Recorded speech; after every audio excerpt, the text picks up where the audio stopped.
Suspended police head constable threw a shoe at the Jammu and Kashmir Chief Minister Omar Abdullah during the Independence Day function in Srinagar. Does that symbolize the growing unpopularity and dissent against the Chief Minister? Is the Chief Minister in control of Jammu and Kashmir, or is he losing his grip on the valley? Should he step down? And if he does, will his resignation help the situation, or will the situation deteriorate further? To answer these questions today, we have with us Mr. Prem Shankar Jha, who is with us in the Noida studio. He's a political analyst. Also joining us is Bhim Singh, the chairman of the Jammu and Kashmir National Panthers Party. Nizamuddin Bhatt also joins us live from Srinagar. He's the General Secretary of the PDP and also National Spokesperson of the Congress. Manish Tiwari joins us live from Delhi. Thank you very much, gentlemen, for joining us. My first question to you, Mr. Tiwari, we all know that the shoe hurling incident in Omar Abdullah was a rather unfortunate one to take place on Independence Day. But is this another sign of the growing unpopularity and dissent which is really simmering in Jammu and Kashmir against the Chief Minister? Do you think that the Chief Minister is a liability now in terms of your coalition arrangement with the National Conference?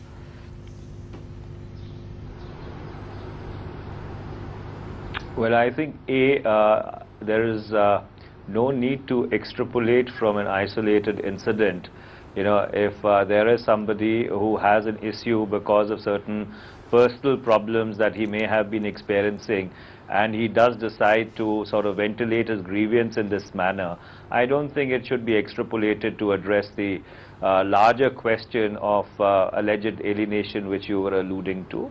Yes, there has been a problem in Jammu and Kashmir, and I do not think anybody needs to run away from it. But there is a democratically elected government, and a government which was brought into existence by the people of Jammu and Kashmir. The government has been trying to address itself to the issues which are involved. And Mr. Omar Abdullah has repeatedly pointed out, and the Prime Minister and the Home Minister have also underscored the fact that you need to end the cycle of violence if at all any substantive progress has to be made on other issues. And I think both the National Conference and the Congress coalition in Srinagar, as well as the central government, have been working in coordination to achieve this end. Right, Mr. Bhim Singh, let me come to you. The question has been raised several times. Has Omar Abdullah lost his grip on the valley? I repeated this thing, what you are asking me.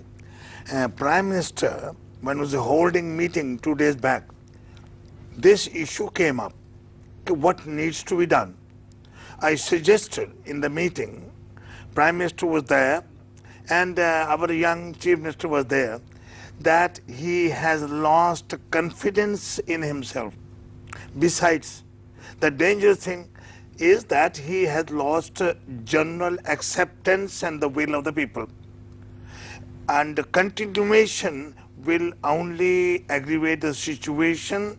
His continuation as Chief Minister, I think it will be chaotic today. You see there's anarchy, there's no law and order. It's not the question one person throwing stone. Right. It's the question how people are looking at the poor Chief Minister. I pity him also.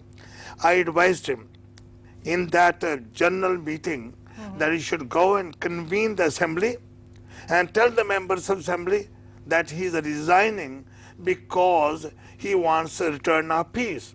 Right. So I think it's no question of he has lost, he has not lost. He didn't have, and he should resign before. Right. Mr. Jha, if I can get you in at this point in time, there is a concern that hardliners in Kashmir their position has strengthened during Omar Abdullah's tenure to the extent that moderates are now feeling the heat.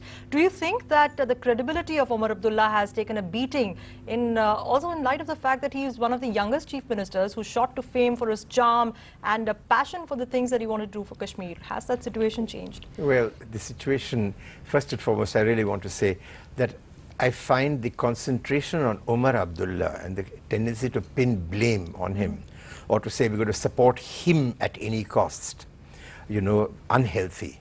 This is happening in the media, it's also happening within the government and among spokesmen, and it's completely wrong.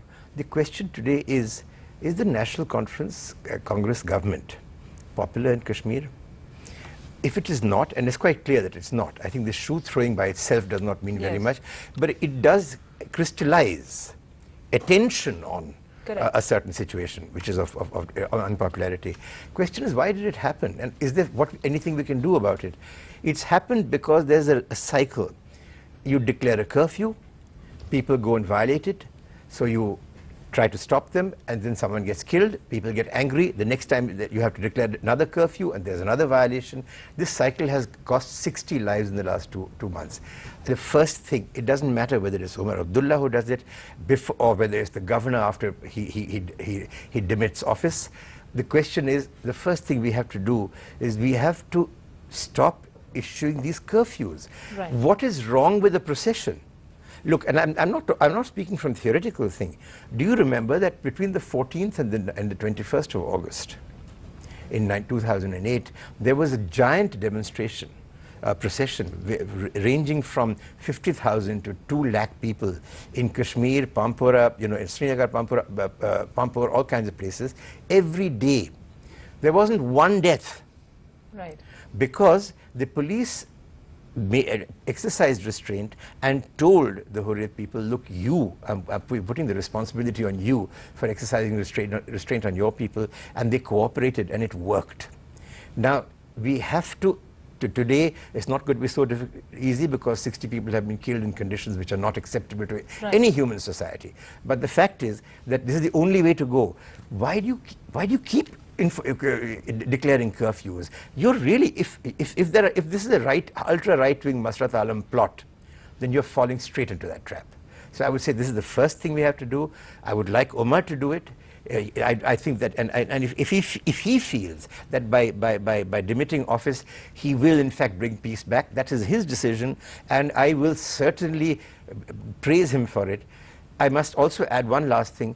I appreciated the speech he gave yesterday, which was an extraordinarily frank and honest speech, and he's not getting the credit that's due. But this is why I say it's not a question of personalities. If the National Conference has to step down, it should be on issues and for the sake of Kashmir and India, not because Omar has failed. Please. You make an interesting point, Mr. Jha, that it's not fair to pin the blame on Omar Abdullah alone. Let me go across to Nizamuddin Bhatt, who's also with us live from Srinagar. Mr. Bhatt, the shoe thrower turned out to be a head constable in the police force, Abdullah Ahad Jan, who said that some politician approached him to throw the shoe. Are politicians in the valley taking advantage of the situation, and is this an attempt to discredit the Chief Minister?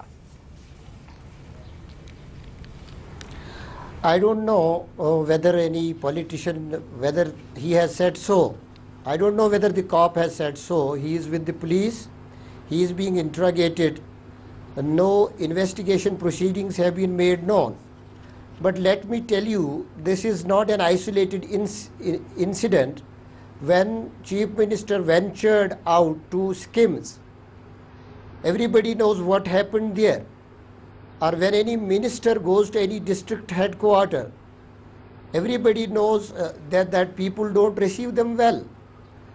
This should not be seen in isolation. This is the situation which should be seen in totality.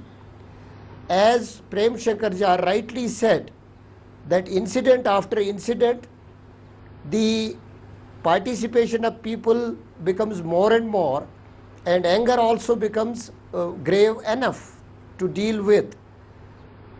I tell you that when the cop hurled a shoe at Chief Minister, it should be at the displeasure of many. Many won't like it. But you have to understand why did it happen. It is not the odd incident having taken place. It shows that the anger has reached a certain amount of culmination. Anger against government, anger against Chief Minister, anger even against system. We should try to understand the situation in proper perspective, try to understand the mood of the people. I hope we don't fail to understand it. Right. Let me go back to Mr. Tiwari. The recent spate of violence started in June. We've seen close to, in fact, 54 deaths, civilian deaths since June alone, June 11th, and there have been over 800 cases of stone pelting. In this situation, there has been a lot said about Omar Abdullah really losing control of the valley. Is this not a time when the credibility of the Chief Minister is being called into question from several quarters, that the Chief Minister steps down?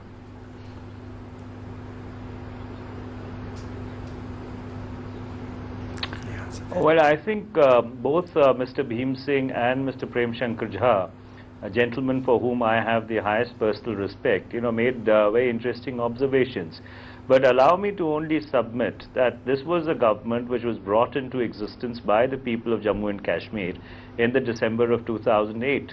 If 20 months down the road, people want, or let's suppose there is an opinion building up that the government needs to go, then you will have another government which will again go, in the span of 1 year. So are we going to interrupt the democratic cycle when the term of the assembly is 6 years and you want governments to resign every 20 months? Is that a healthy precedent that we are setting? Of course, there is a problem, and again, let me just rewind to 1996, when the entire democratic process was restored in Jammu and Kashmir.